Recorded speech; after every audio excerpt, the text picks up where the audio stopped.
అత్యాధునిక labs, international collaborations, advanced placements. మీ dream career ని రీచ్ అవ్వడానికి మీ best choice Godavari global university. Half ఇయర్లో ఒక 120 నుంచి 150 ఇంటర్వ్యూస్ చేశాను సార్. ఏ గెస్ట్ కూడా తనకి వస్తున్న రెమ్యునరేషన్ గురించి, తన సంపాదన గురించి ఓపెన్గా మాట్లాడి ఒక ఫిగర్ చెప్పడానికి ఎప్పుడూ నోరు తెరిచింది లేదు. బట్ మీరు ఏ ఇంటర్వ్యూకి వెళ్ళినా ఎప్పుడు ఆ ప్రస్తావన వచ్చినా నా పాటకి ఇంత తీసుకున్నాను, ఇంత తీసుకోబోతున్నాను అని నెంబర్ చెప్పేస్తున్నారు. సో నేను కూడా ఇప్పుడు నెంబర్ ప్రస్తావించట్లేదు, అనవసరం కాబట్టి. బట్ మీ మైండ్ సెట్ గురించి తెలుసుకోవాలని, ఎందుకు అంత ధైర్యంగా ఓపెన్గా చెప్పగలగ, అంత అది ధైర్యం అనుకోవచ్చా? ఏంటి పబ్లిసిటీ అని ఎందుకు అనుకోకూడదు? ధైర్యం ఓకే, నేను ఇంత తీసుకుంటున్నాను, రెడీగా ఉన్నాను. ఇప్పుడు ఎంత అండి అన్న క్వశ్చన్ ఉండదు కదా అని కాదు, మన దేశ కాలమాన పరిస్థితులు మారిపోయినాయి ఇప్పుడు.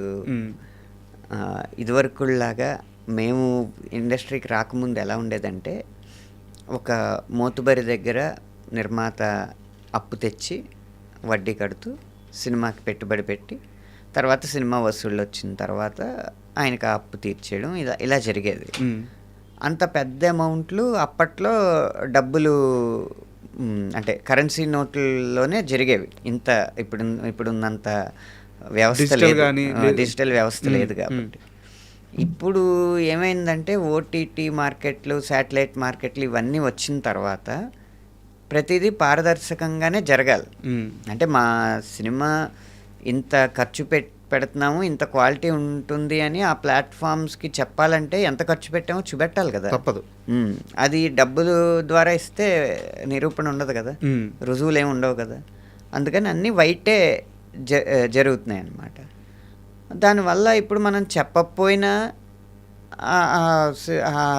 అగ్రిమెంట్స్ లేకపోతే ఆ అకౌంట్స్ చూస్తే ఇతనికి ఇంత వెళ్ళిందని తెలుస్తుంది. ఏ ఆడిటర్ అయినా చెప్పగలడు. అందుకని ఓపెన్ చెప్తే నష్టమే ఉంది. ఎలాగో టీడీఎస్ కట్ అవుద్ది, ఎలాగో జిఎస్టీలు వెళ్తూ ఉంటాయి. మా ఆడిటర్లకి అక్కడ ప్రొడక్షన్ మేనేజర్లకి సంభాషణలు జరుగుతూ ఉంటాయి. ఇంకా మీరు టీడీఎస్ వేయలేదు, ఇంకా జిఎస్టీ వేయలేదని, ఇవన్నీ జరుగుతూ ఉంటాయి కదా.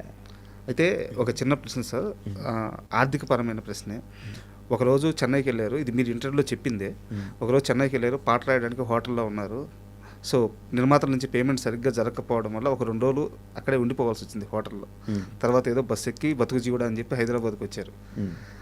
చేతిలో సరిగ్గా డబ్బులు లేని ఆ క్షణం నుంచి ఒక్క పాటకి సుమారు అటు ఇటుగా 4 లక్షల రూపాయలు తీసుకుని ఈ స్థాయికి రావడము, సో ఫైనాన్షియల్గా ఎంత హ్యాపీగా ఉంది ఇదే ఇండస్ట్రీలో, ఆ స్థాయి నుంచి ఈ స్థాయికి? ఫైనాన్షియల్గా సంతోషం కంటే సంతృప్తి ఎక్కువ ఉందండి. అంటే ఈనాటి సమాజం ఆశించే అంత విలాసాల్లో నేను కనపడకపోవచ్చు, కానీ ఏదైతే దైనందిన జీవితపు అవసరాలు ఉన్నాయో, పిల్లల ఫీజులు, పిల్లల భవిష్యత్తు ప్రణాళిక, అలాగే చిన్నపాటి టూర్లు, యాత్రలు చేయడానికి, అలా కాకుండా జీవితంలో అప్పుడప్పుడు వచ్చే అనుకోని ఖర్చులు ఉంటాయి కదా. మెడికల్ ఎమర్జెన్సీస్ అవ్వచ్చు, లేకపోతే ఏదైనా ఈవెంట్స్ అవ్వచ్చు, వాటికి కావాల్సిన ప్లానింగ్ చేసుకోవడం, వీటన్నింటికి ఎవరి దగ్గర అప్పు చేయని పరిస్థితి అయితే ఉంటుంది ఒక లిరిక్ రైటర్కి, సరిగ్గా తన జీవితాన్ని ప్లాన్ చేసుకుంటే. అదే పరిస్థితిలో నేను. మీరు ఎలాగో ఎక్కడ అప్పులు కానీ లోన్స్ తీసుకోవడం కానీ ఏమీ చేయరంట?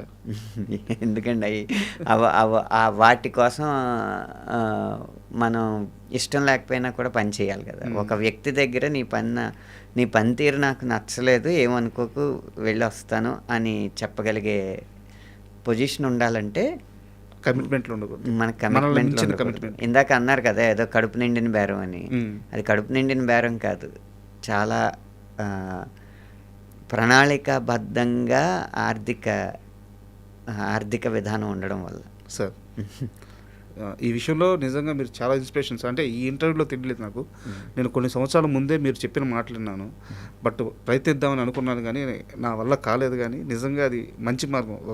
అవసరం లేకపోయినా డబ్బులు లోన్స్ తీసుకోవడం, ఇబ్బందులు పడడం, ఇవన్నీ కూడా ఏంటంటే చాలామంది ఈ రోజు ఉన్న సొసైటీలో కొన్ని లక్షల మంది నరకం అనిపిస్తున్నారు. సో వాళ్ళందరికీ మీరు ఎంచుకున్న మార్గం నిజంగా మాత్రం పాటిస్తే చాలా గొప్పది. నాకన్నా గొప్పగా ఒక సామాన్యుడు చెప్పిన మాట అండి, సార్ మనకి డబ్బులు పెద్దగా అవసరం ఉండదండి. మనకు సంతోషంగా ఉండడానికి డబ్బులు అవసరం ఉండదు.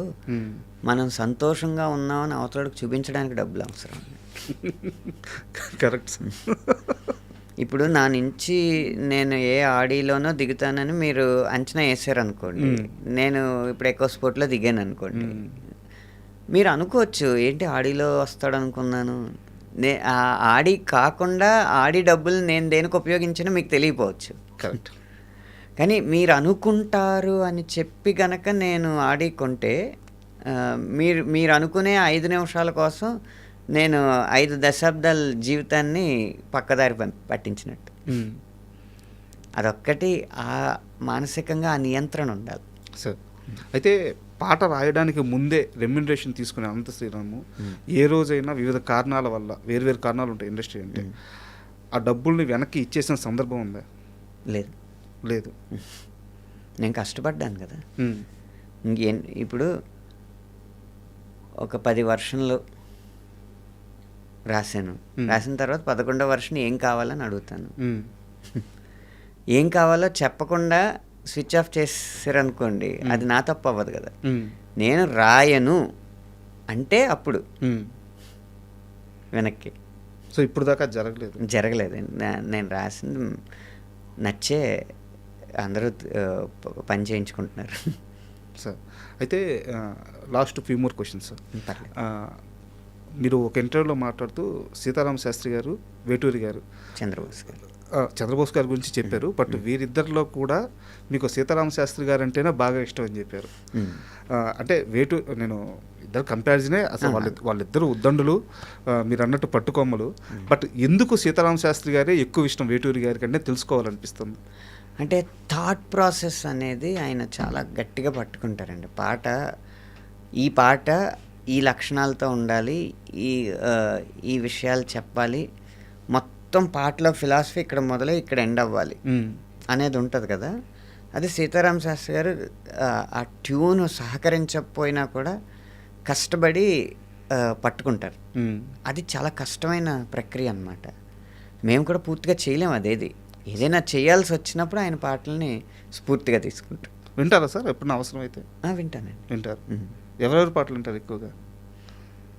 నేను సందర్భాన్ని బట్టి అల్లరి చిల్లరగా ఉండి ఏదో ఇది చేయాలంటే కాదు, కానీ అది అల్లరి మనమే చేసేయచ్చు. కానీ ఒక బరువైన సన్నివేశం వచ్చినప్పుడు ఇలాంటి సన్నివేశం పూర్వకవులు ఎలా హ్యాండిల్ చేశారని చూసి అలా కాకుండా చేయడానికి ట్రై చేస్తాను.